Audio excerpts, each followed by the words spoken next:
नमस्कार साथियों, मैं आपका दोस्त और साथी Sushil Kumar, advocate, Delhi High court.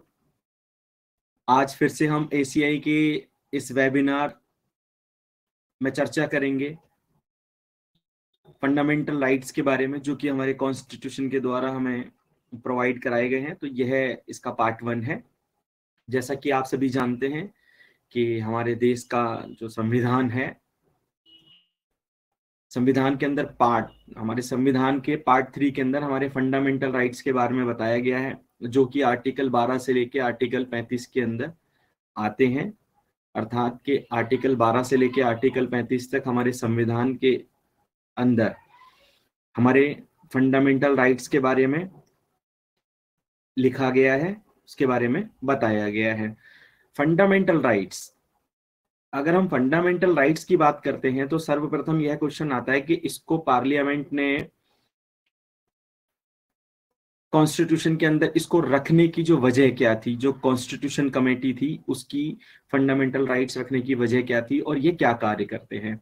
तो फंडामेंटल राइट्स को रखने की जो वजह थी वो बेसिकली यह थी कि हमारी कॉन्स्टिट्यूशन कमेटी ये चाहती थी कि हमारे देश की जो सरकार है, मतलब अर्थात जिसे हम स्टेट कहते हैं, वो कोई भी ऐसा लॉ ना बनाए जो कि हमारे देश की जो जनता है उसके अधिकारों का हनन कर सके। तो उसको प्रोटेक्ट करने के लिए फंडामेंटल राइट्स को हमारी संविधान सभा की कमेटी ने इसके अंदर रखा। और पॉलिटिकल फ्रीडम जो है, जो हमारी पॉलिटिकल फ्रीडम है, पीपल्स की जो पॉलिटिकल फ्रीडम है, उसके लिए उसको प्रोटेक्ट करने के लिए हमारी जो संविधान सभा है उसने फंडामेंटल राइट्स को कॉन्स्टिट्यूशन के पार्ट 3 में रखा। ये क्यों इंपॉर्टेंट है? ये इसलिए इंपॉर्टेंट है क्योंकि ये ऑल राउंड प्रोटेक्शन देती है हमारे देश के नागरिकों को, हमारे देश के लोगों को। अच्छा, मैं इससे पहले एक बात और बताना चाहूंगा कि जो हमारे जो यूएस का जो बिल ऑफ राइट है, बिल ऑफ राइट से हमारे देश के फंडामेंटल्स को, जो फंडामेंटल राइट्स है उनको लिया गया है। अर्थात हमारे देश में जो फंडामेंटल राइट्स हैं हमारे संविधान के अंदर, वो कहां से लिए गए? बिल, वो यूएस के कॉन्स्टिट्यूशन से लिए गए, जिसे वहां पर, जैसे हमारे यहाँ पर हम इसे फंडामेंटल राइट्स कहते हैं, उसको वहां पर बिल ऑफ राइट्स कहा जाता है, बिल ऑफ राइट्स के नाम से जाना जाता है।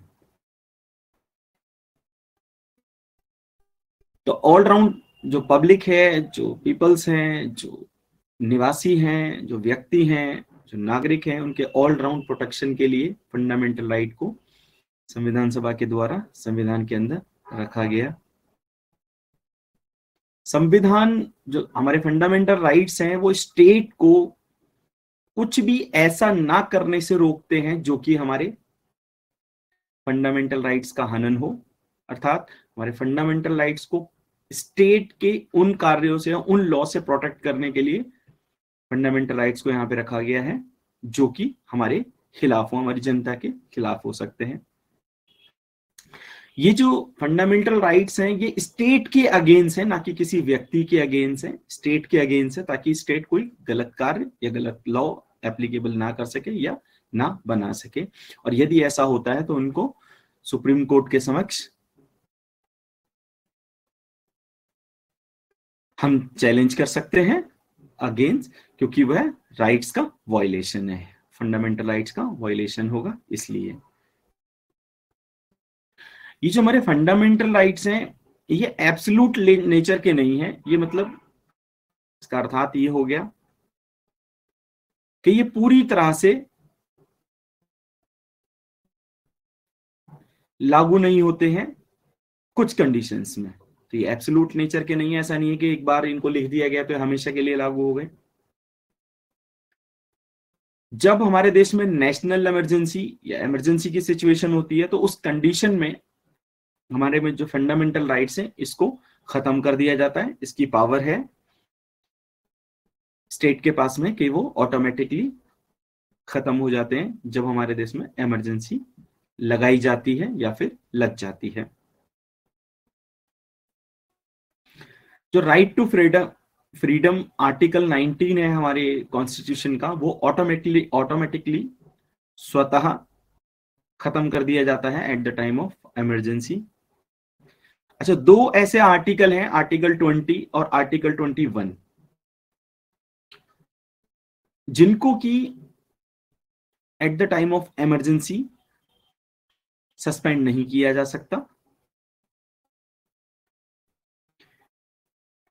तो आज के लिए साथियों, हमारे इस वेबिनार में हम सिर्फ फंडामेंटल राइट्स के जो ओवरव्यू के ऊपर चर्चा की है। कल हम फिर दोबारा से मिलेंगे इसको डीपली चर्चा करने के लिए, और इसके ऊपर आगे चर्चा करेंगे, क्योंकि ये हमारा जो हफ्ता है ये फंडामेंटल राइट्स और फंडामेंटल ड्यूटीज के ऊपर रहेगा।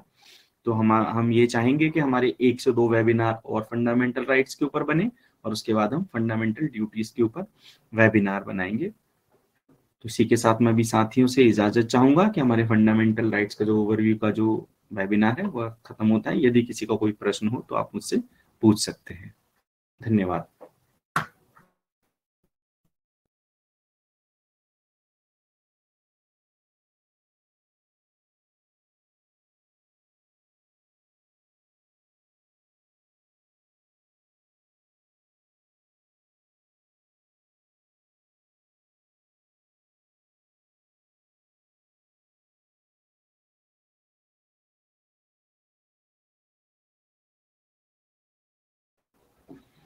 चलिए, चूंकि मेरे किसी साथी ने कोई प्रश्न नहीं किया है, तो मुझे लगता है कि आज हमें अपने इस वेबिनार को यहीं खत्म कर देना चाहिए, यहीं समाप्त करना चाहिए। तो मैं आप अपने सभी साथियों से इजाजत चाहूंगा। हम कल फिर मिलेंगे इसी टॉपिक के साथ और इसमें फर्दर चर्चा करेंगे। आप सभी का बहुत बहुत धन्यवाद। नमस्कार, शुभ रात्रि।